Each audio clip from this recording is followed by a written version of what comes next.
ఓం నమ శివాయ. మహామృత్యుంజయ మంత్రం. ఓం త్రయంబకం యజామహే సుగంధిం పుష్టివర్ధనం ఊర్వారుకమివ బంధనాత్ మృత్యోర్లక్ష్మీయమామృతాత్. ఈ యొక్క మంత్రాన్ని నిత్యం ఎవరైతే ఇంట్లో శివాభిషేకం చేసుకుంటూ ఈ మంత్ర స్తోత్రం చేస్తున్నారో వారింట్లో ఏదైతే అకస్మాత్తుగా జరిగే ప్రమాదాల నుండి విముక్తి కలుగుతుంది. ఎవరైతే దీర్ఘకాలిక వ్యాధుల నుండి బాధపడుతూ ఉన్నారో వారికి ఆ యొక్క వ్యాధుల నుండి కూడా విముక్తి కలుగుతుంది. ఈ మంత్రం అనేది మన ఇంట్లో ఒక మెడిసిన్ లాంటిది అనమాట. ఎవరైతే ఇంట్లో ఈ యొక్క మంత్రాన్ని నిత్యం జపిస్తూ ఉంటారో వారింట్లో ఎటువంటి ప్రమాదాలకు చోటు ఉండదు.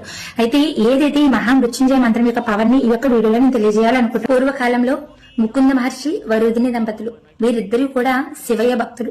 నిత్యం శివుని యొక్క పూజ, శివుని యొక్క ఆరాధన లేకుండా వారికి పూట గడవదు. అలాంటి ఈ యొక్క భక్తులకు సంతానం లేదు. సంతానం లేని కారణం చేత శివయ్యని ఈ విధంగా నిలదీస్తారు. స్వామి, ఎప్పుడు నిన్నే కదా పూజిస్తాము, ఎప్పుడు నీ నామస్మరణే చేస్తాం కదా, మరి మాకు సంతానం ఎందుకు లేదు, మాకు సంతానం ఇవ్వు తండ్రి అంటే ఆయన యొక్క బాధకు చలించిన శివపార్వతులు ఇద్దరు ప్రత్యక్షమయ్యి నీకు 16 ఏండ్లు, అది కూడా తెలివైన బుద్ధిశాలి అయిన బిడ్డ కావాలా, లేదా 100 ఏళ్లు ఉన్నా తెలివితేటలేని బిడ్డ కావాలా అని అడుగుతారట. అప్పుడు ఏదైతే వరుదిని ముకుంద మహర్షి మాకు తెలివైన బిడ్డ, అది కూడా 16 సంవత్సరాలు ఉన్న బిడ్డ కావాలి అంటే తదాస్తు అని చెప్తారు. ఆ యొక్క బిడ్డే ఏదైతే మార్కండేయుడు పెద్దవాడయ్యి తన యొక్క స్థితిగతి చాలా బాగున్న పరిస్థితుల్లో ఎవరైతే యమధర్మరాజు ఆ యొక్క మార్కండేయుడు యొక్క ప్రాణాలు హరించడానికి వస్తాడు.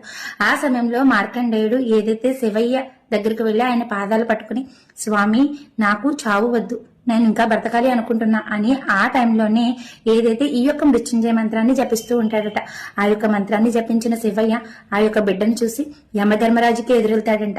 తిను నా బిడ్డ, తినని ఏమీ చేయడానికి వీల్లేదు, తిను నా యొక్క స్తోత్రాన్ని, నా యొక్క మృత్యుంజయ మంత్రాన్ని పలికాడు అని చెప్పంటాడట.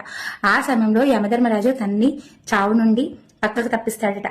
అలాంటి ఏదైతే శివయ్యే 16 సంవత్సరాల ఆయుష్ ఇచ్చిన బిడ్డను కాపాడాడు అంటే మనం భక్తులం. మనకి ఈ యొక్క మహామంత్రం జపం చేయడం వలన ఆ యొక్క శివయ్య యొక్క అనుగ్రహం ఎంతలా ఉంటుందో ఆలోచించండి. ఎవరైతే నిత్యం ఈ యొక్క మహామృత్యుంజయ మంత్రాన్ని జపిస్తారో వారు చావు అంచులకి అకస్మాత్తుగా వెళ్లడం ఉండదు. అండ్ శివయ్య శ్రీరామ రక్షలా కాపాడుతూ ఉంటాడు. ప్రతి ఒక్కరి ఇంట్లో కూడా ఈ యొక్క మృత్యుంజయ మంత్ర జపం అనేది నిత్యం జరగాలి. ఈ యొక్క మృత్యుంజయ మంత్రం మీ ఇంట్లో మీరే కాదు, మీతో పాటుగా మీ కుటుంబ సభ్యులు, పిల్లలు కూడా నిత్యం పారాయణం చేయండి. మీకు మీ కుటుంబానికి అంతా మంచి జరుగుతుంది. సర్వం శివమయం. సర్వే జన సుఖినో భవంతు. నేను మీ రమాదేవి.